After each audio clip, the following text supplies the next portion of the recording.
Olá! Que bom mais esse encontro para continuar o nosso grupo de estudo e a leitura da apostila sobre pedagogia sistêmica. Então, quem vai terminar hoje para a gente fazer os comentários é a Lilian. Olá, boa noite. Então vamos lá. O mediador deveria incentivar os participantes a tentarem fazer essa conversa sempre que possível, sem críticas. Quando houvesse algum problema, este deveria vir acompanhado de uma sugestão de aperfeiçoamento. Pode-se propor a não utilização de nomes reais durante a roda. Dependendo da idade, pode ser útil combinar um tempo previsto para as falas.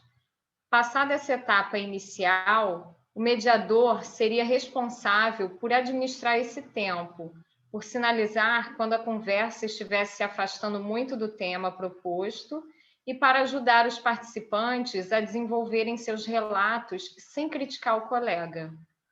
Para isso, tentaria identificar, junto ao participante, quais os sentimentos e necessidades que não estão sendo atendidas no momento da crítica. Todo julgamento é uma necessidade frustrada, defende Marshall Rosenberg, criador da comunicação não violenta, CNV. Segundo esta abordagem, temos uma cultura de dialogar realizando diagnósticos do comportamento dos outros.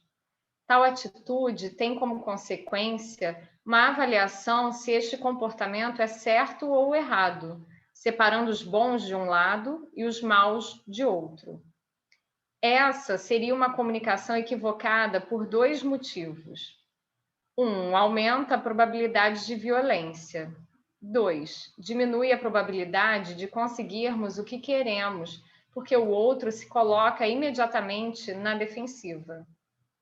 A alternativa seria nos concentrarmos nos fatos e falar a partir do coração, exprimindo nossos sentimentos e nossas necessidades. Quando uma pessoa percebe que seus sentimentos e necessidades importam para o outro, abre-se um grande caminho para a conexão. Outra atitude desafiadora na CNV é conseguir ouvir não as palavras do outro, mas os sentimentos e necessidades do outro que estão por trás destas palavras. Retornando com o nosso roteiro para a roda de conversas, antes de passar a palavra de um estudante para o outro, o mediador pode fazer um breve resumo do que foi dito, não somente para enfatizar pontos que, a seu juízo, possam colaborar com uma solução, mas também para ter a certeza que houve uma correta compreensão da parte mais essencial daquilo que foi relatado. Podemos dividir uma roda de conversas em etapas. Fase 1.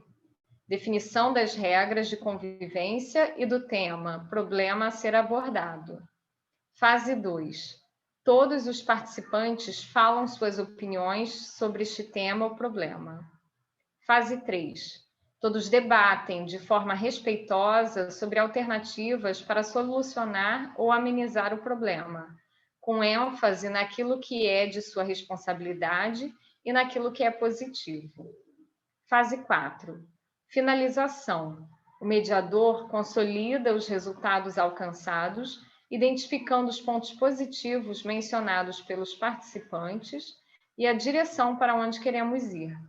Sempre importante parabenizar os participantes e submeter aquilo que foi relatado à aprovação do grupo. Caso: Princípios da Justiça Restaurativa Sistêmica, adaptados para crianças de 7 a 9 anos de idade. Nosso caso se inicia com uma conversa com a diretora. Ela informa que a maioria dos problemas escolares diz respeito à violência utilizada pelas crianças para resolver seus conflitos. Na semana de nossa chegada, uma aluna agrediu violentamente outra criança da sala, no momento em que esta lhe fez uma gozação. A intensidade da agressão mobilizou toda a escola. Optamos por não abordar diretamente a agressão em nossa dinâmica. As crianças foram colocadas em roda, conforme sua data de nascimento, dos mais velhos para os mais novos. Como de hábito, mencionamos a importância dos pais na vida das crianças e no fato deles estarem simbolicamente presentes na escola e na sala de aula. Nesse sentido, pedimos que cada criança se apresentasse e, caso desejasse, mencionasse o nome da mãe e do pai. Pedimos que cada criança olhasse as demais na roda e escolhesse uma delas para dizer, uma de cada vez, a seguinte frase significativa para o trabalho: eu vejo você. Após todas as crianças terem falado e recebido essa frase, elas puderam compartilhar sobre como se sentiram. Distribuímos papel e lápis e pedimos que cada criança fizesse um desenho de seus pais biológicos para ser afixado na parede da sala. A criança que havia feito a agressão começou a chorar durante essa atividade e teve que ser levada para outra sala, terminando seu desenho num outro dia. Na semana seguinte, realizamos nossa segunda roda, já tendo os desenhos afixados na parede. Lembramos novamente a presença simbólica dos pais na escola e o fato de todos pertencerem ao grupo, com os mesmos deveres e direitos. Pedimos então que as crianças elencassem situação em que se sentiam chateadas pela atitude de um amigo ou uma amiga. Foram levantadas diversas questões que iam sendo listadas no quadro, tais como implicâncias, apelidos, empurrões, rasteiras, agressões, entre outras. Criamos a história onde uma criança importunou outra, e essa, maior e mais forte, lhe agrediu de maneira desproporcional. Essa situação poderia ocorrer na escola, ou mesmo em casa, com um irmãozinho menor. Pedimos que cada criança dissesse como se sentiria após ter agredido com violência. Outras crianças iam falando, imediatamente listado no quadro. O sentimento expresso por todas as crianças era de arrependimento, por terem tomado uma atitude exagerada, fruto de o agressor estar de cabeça quente. Justamente a criança da agressão real mencionou sentir-se feliz e satisfeita após a agressão. Essa fala foi listada com naturalidade no quadro, junto ao que foi dito pelas outras crianças, mantendo-se o princípio do não julgamento. Não houve uma crítica ao sentimento expresso por essa criança. Ao final, foi enfatizado que todos os outros colegas tiveram uma atitude diferente, no sentido de se arrependerem. Na terceira semana, contamos uma história na qual as crianças subiam em tapetes mágicos e eram transportados para um passado distante, na Idade da Pedra, quando todos moravam em cavernas para se protegerem dos grandes animais existentes. As crianças eram convidadas a completar a história, explicando o que aconteceria caso alguém daquela tribo resolvesse se afastar dos demais e sair sozinha para procurar comida. Voltando para o ambiente da nossa escola, propusemos realizar simulações em que um membro do grupo implica com o outro, o que poderia gerar uma agressão. Desta feita, falamos na roda sobre estratégias alternativas para resolver esse tipo de conflito. Enfatizamos que o aprendizado na escola consiste não somente em ler e fazer contas, mas também em conviver com os colegas, fazer amigos e demonstrar que conseguimos nos arrepender. No meio de nossos debates, uma criança fez uma implicância justamente com a criança agressora, que lhe deu um tapa na frente de todos os colegas. Diante do ocorrido, o facilitador comunicou aos dois que eles não poderiam continuar a participar naquele dia da roda de conversa e que precisavam sair da sala. Aquele que implicou se retirou, mas a criança agressora colocou as mãos na cintura e afirmou: "Eu não vou sair." Diante desta atitude inesperada, o facilitador decidiu retirar toda a turma para terminar a dinâmica em outro local, deixando a criança rebelde sozinha na sala. Foi enfatizado que toda atitude gera consequências. Na quarta e última semana, o facilitador chamou essa mesma criança para uma conversa em separado antes de iniciar a atividade com a turma. Segundo informações da diretora, essa criança tem excelente rendimento e gosta de ajudar os colegas com dificuldades de aprendizagem. Sabendo disso, o facilitador lhe informou que na atividade do dia, todos iriam fazer exercícios de matemática. Quem conseguisse terminar primeiro poderia ajudar os demais em dificuldades. O facilitador perguntou então se essa criança gostaria de participar. A criança demonstrou grande interesse, mas foi informada que possivelmente isso não seria possível, pois aquela seria uma atividade para crianças a partir de 7 anos e que ela, apesar de ter 9 anos, vinha se comportando como uma criança de 3 anos. Sempre que contrariada, grita, bate e nunca se arrepende. A criança reagiu de forma surpreendente e emocionada, chorando muito e dizendo que não tinha amigos na escola, que ninguém gostava dela. Depois de tanta rigidez, se abriu uma fresta no coração daquela criança. Acolhemos seu sentimento de abandono e demonstramos como aquela era uma boa oportunidade para reconquistar o afeto dos colegas. Da forma como ela vinha se portando, todos os colegas a temiam e ela percebia isso. Ao final do choro, informamos a essa criança que a única forma dela participar da roda de conversas daquele dia seria se ela redigisse um bilhete para os seus amigos, lamentando as reiteradas agressões e o comportamento reprovável no último encontro.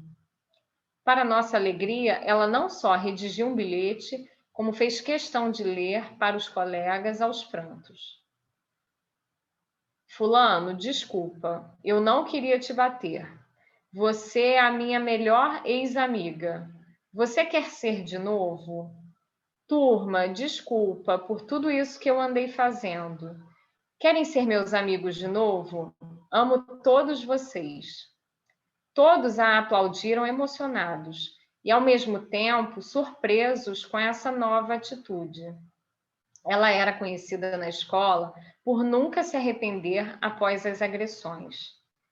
Vale aqui um esclarecimento sobre o que seja a justiça restaurativa sistêmica, fonte de inspiração para o nosso trabalho nas escolas. A forma mais frequente de resolver conflitos visa encontrar o culpado e dar-lhe uma punição para que ele não repita tal comportamento. Justiça restaurativa é uma técnica diferente e inovadora de solucionar conflitos. Não se perdoou o agressor.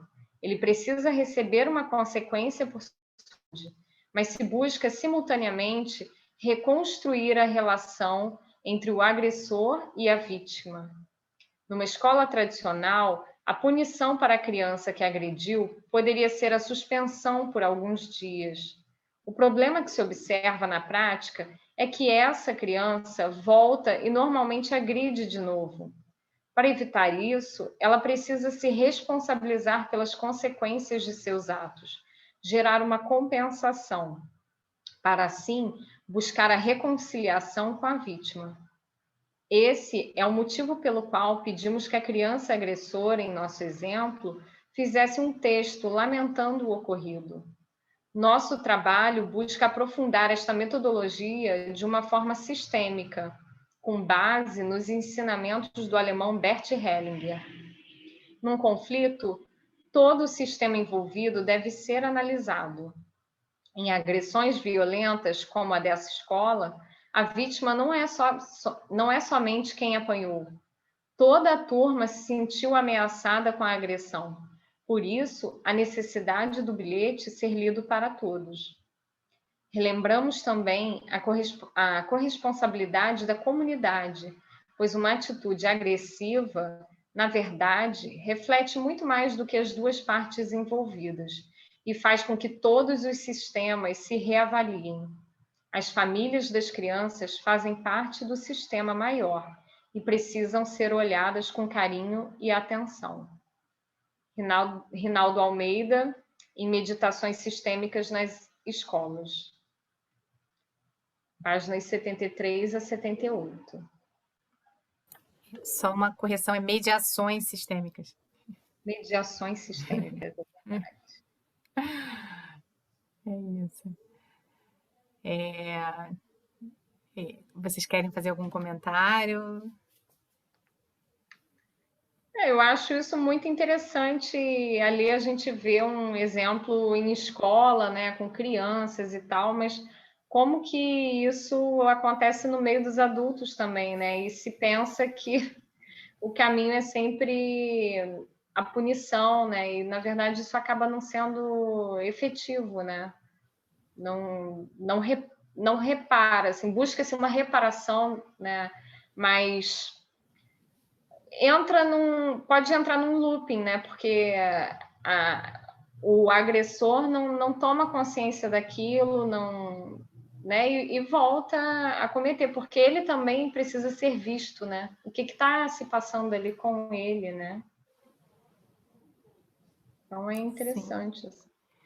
Essa a gente pode dizer assim que é inteligência sistêmica, né? E foi muito interessante esses últimos dias, porque eu estava justamente no projeto falando sobre justiça restaurativa, sistemas e ancestralidades para os professores de várias escolas, né? Que fui convidada pelo SEDECA, que é uma ONG que cuida dos direitos da criança e do adolescente. E então tá tudo bem fresquinho, assim, né? A gente falou muito sobre pedagogia sistêmica e foi muito interessante, porque no momento em que eu fui abrir para as questões mais recorrentes que acontecem na escola, eu encaminhei antes umas perguntas para os professores, né? E pedi para que eles dissessem o que eles estavam querendo ouvir, né? Muito mais proveitoso para eles. Mas eu tinha separado as questões mais recorrentes, de acordo com a Angélica Oliveira. Ela tem num vídeo lá, ela fala quais são as 5 questões mais importantes da pedagogia sistêmica, né? E aí eu tinha separado, como foi que a gente apresentou para vocês também no módulo, né? Eu falei, bom, possivelmente algo que esses professores vão trazer aqui vai coincidir com uma dessas 5. Não, gente, parecia que eles tinham lido o script, né? Inclusive, eles foram na ordem, sabe? Assim, a primeira pessoa que falou primeiro. Eu falei assim: não, eu preciso mostrar o slide para vocês, que eu não tinha mostrado, né? Eu falei, tá aqui, né? Parece que vocês leram o script. Essas coisas de campo que a gente sabe muito bem, né? Então, foi muito rico poder trabalhar com algo vivo, algo da experiência ali, né? E é exatamente isso. E ao final, a gente fez uma atividade, uma visualização, né, que eu até usei a plataforma também para ajudar, mas inspirado nesse livro aqui também, que é, né, assim, uma coisa de lindo, maravilhoso, como dizia minha irmã, um chute no útero. E esse livro tem no finalzinho, assim, na página 113, 114, salvo engano, ele fala, deixa eu achar aqui, ó. Ele fala de um momento de violência, isso mesmo. Um trechinho que fala, eu sou como você, não vai dar para ver por causa da luz. Página 113 e 114. E que aí é uma digressão do Bert Hellinger, ele visitando um lugar sagrado, né, onde muita paz, e ele meditou sobre isso nesse lugar, e aí ele veio falando da experiência ali, o que é essa violência, né? Gente, é maravilhoso, e a gente fez essa atividade lá hoje, e foi, assim, muito rica, muito rica, muito rica, né? Então, queria compartilhar isso, ainda está muito vivo em mim, ainda está assim, ainda estou nesse estado, né? E foi muito, assim, porque a pergunta era de uma das professoras, né? O que eu faço com isso? Muito interessante, né? Então, a pedagogia sistêmica, eu acredito que assim como em outros ramos, né, como a gente está vendo também na área da justiça, na área da saúde, seja um ótimo recurso para ajudar, né, nesse campo que está precisando mesmo de atenção. Às vezes a gente vê pessoas muito adoecidas, né? Professores, todo o corpo. É um ambiente ainda muito tradicional, né? As crianças e os adolescentes precisando muito de algo novo para aprender de uma forma diferente, né? Então, fica aí a contribuição maravilhosa desse grande mestre Bert Hellinger.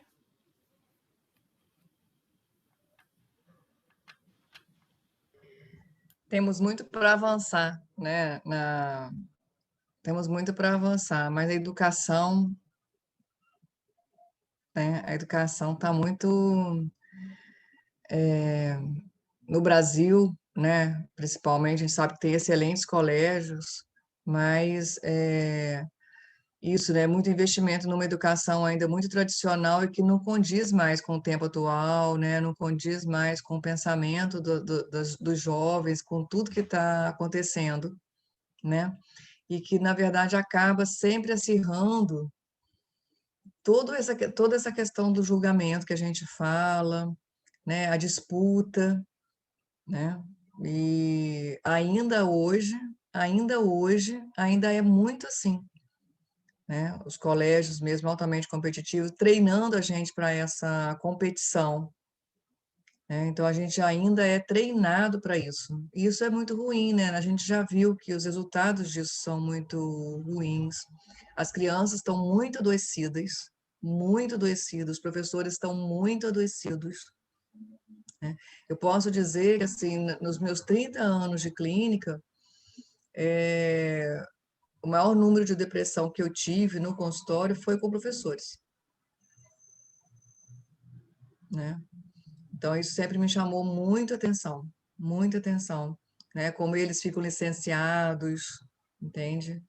Então, quer dizer, tem muito a se trabalhar dentro da pedagogia sistêmica, né?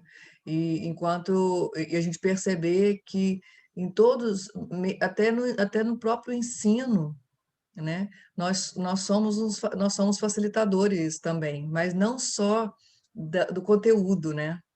Porque as crianças estão ali aprendendo, porque a escola é que traz a socialização, né? As crianças vão para a escola para se socializar. E o que que elas encontram lá, muitas vezes, né? Elas encontram justamente o julgamento das escolas. Eu lembro que eu estudava em escola que tinha a classe A, B e C, né? Onde os A's, né? Classe A era dos inteligentes, do CDF, dos fodas, né? E a C era dos malandros, né? A B uma intermediário e C dos burros. Literalmente isso, né? Então, assim, era muito ruim isso. A gente, né, que está ali dentro não entende muito bem, né? Só concorda porque é assim, mas não percebe o que que isso faz com a gente ao longo da vida, né? Então, muitas pessoas trazem, né? Inúmeros casos das pessoas que trazem questões sociais graves, relacionais graves, advinda das escolas, né? Gera, Então, aquele ali. gera exclusão, né? Acirra Nossa, essa. mas sim, demais, né? E quando a gente, né, os meus filhos, eles tiveram uma época, né, o meu filho mais tempo dentro de uma escola construtivista. É muito difícil também ser construtivista dentro da nossa sociedade, e é muito difícil conseguir isso, porque os pais também eles ficam meio entra num conflito, né? Com o que a sociedade exige, com o que o mundo exige, com o que a escola quer propor. Mas eu lembro que uma das atividades era o teatro do oprimido. Eu amava o teatro do oprimido que eles faziam, né, entre eles. Então, eles criavam um tema e eles mesmos trabalhavam esse tema. E eu lembro que um dos temas que aconteceu foi uma história que aconteceu com meu filho, que um dos meninos da sala se apaixonou por ele. E aí, só que ele disse que não ia rolar, porque ele não se percebia homossexual, né? E então ele não tinha atração pelo garoto. E a sala toda, e houve uma comoção na sala por causa dessa situação, e eles então fizeram o teatro do oprimido, sabe? Justamente com esse tema, do menino que se apaixona pelo colega de sala, pela família da família do menino que tinha é, que o pai não aceitava a homossexualidade dele, sabe? Os conflitos que ele estava vivendo e como que a sala se engajou, sabe? E trabalhou, né, as emoções. Ele, inclusive, o garoto, que era o menino, né, ele fez o papel do pai dele, né? Representando o próprio pai. Eu achei aquilo sensacional. O meu filho foi o meu filho mesmo, só que mudaram os nomes, né? E ninguém, na verdade, todo mundo que assistiu a plateia, todo mundo, ninguém sabia que isso já era uma coisa, porque os temas são os temas realmente que acontecem, né? Mas foi muito bacana, assim, achei aquilo tudo muito lindo. Eu sinceramente, eu acho que é isso, né? Que os jovens querem expor, querem fazer, e as escolas poderem ter essa oportunidade, né? Então, poder perceber isso. A pedagogia sistêmica é um caminho de muita luz para a nossa sociedade, muita luz, porque as escolas precisam muito dessa direção, os pais, né, os professores precisam ser mais respeitados, as crianças também, as famílias também, as escolas também, né? Então, eu ponho muita fé, acho muito lindo e ponho muita fé na pedagogia sistêmica, né? E aí, meninas? E aí?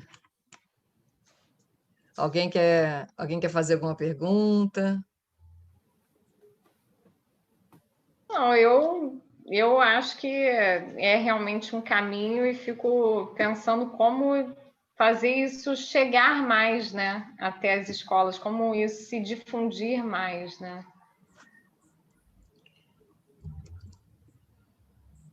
É um Eu acho trabalho de que sensibilização, né? E aos poucos a gente vai, você vê, até esse. Porque falar para os professores de várias escolas diferentes, eu percebi no primeiro encontro, eu tive que ir muito devagar, com muito rapport. Falar esse tipo de assunto, né, pode causar algumas resistências. E é natural, porque a novidade às vezes assusta, tem lá os processos internos que se passam. Eu, por exemplo, quando eu escutei a primeira vez, né, quando eu me embreei e comecei a estudar constelação, para mim foi muito tranquilo, foi muito fácil. Né? Tanto é que eu já sabia que seria um caminho para mim ali. Quando a minha professora falava dessa necessidade de avançar para uma consciência espiritual, onde os opostos, né, perdem a força e que a gente vai para um estado de unidade, aquilo para mim ali era a coisa mais normal do mundo. Mas eu via muita gente ao meu lado, os meus colegas de turma, assim, como que pode isso? Não era tão fluido para eles. Então, tem gente que vai ter um pouco mais de facilidade, como eu, tem gente que vai ter um pouco mais de resistência, como outras pessoas. Mas se elas já estão ali, eu sempre falo isso, né? Se elas já estão ali, se elas já estão ali escutando aquilo, a alma já está pedindo, né, por algo nesse sentido. E aí depois a gente conseguiu avançar. O último dia foi hoje e a entrega foi maravilhosa, né? Então, assim, estão pedindo mais. Então, você vê. Eu acho que é contato mesmo, com respeito a essas diferenças, né? Com acolhimento, com amor, gente. É sempre com amor. É sempre com amor. Que aí a conexão vai se fazendo, né? E essas diferenças, a pessoa se sente respeitada, inclusive nisso. Né? E volta e meia tem uma fala assim, mas isso aí, eu falo assim, tá tudo bem, não tem problema. Até porque, quando você diz que não, esse não autoriza o sim. A Lili agora parou para pensar. O que eu quero dizer com o que eu quero dizer com isso? Nada existe por si só. A gente sempre precisa de uma referência. Né? Até porque faz parte da nossa constituição biológica, né? Que é quando a gente nasce, a gente se acha misturado com a mãe, não vê diferença. Lá para uns 2 aninhos que a gente começa a ver, né? Eu, ela, mamãe, eu, já começa. Tá muito engraçado, porque já tinha tempo, assim, o meu filho, não, eu não passei por essa etapa, né? Ele morreu mais cedo, e os meus sobrinhos, já tem tanto tempo que eu não lembrava direito. Mas agora o meu cunhado, ele tá namorando uma moça que tem um filhinho de 2 aninhos. E é muito bonitinho ver como é que ele tá, né? Como é que ele, exatamente isso que está acontecendo, né? Ele já se diferenciando. Fala, olha, gente, que legal, né?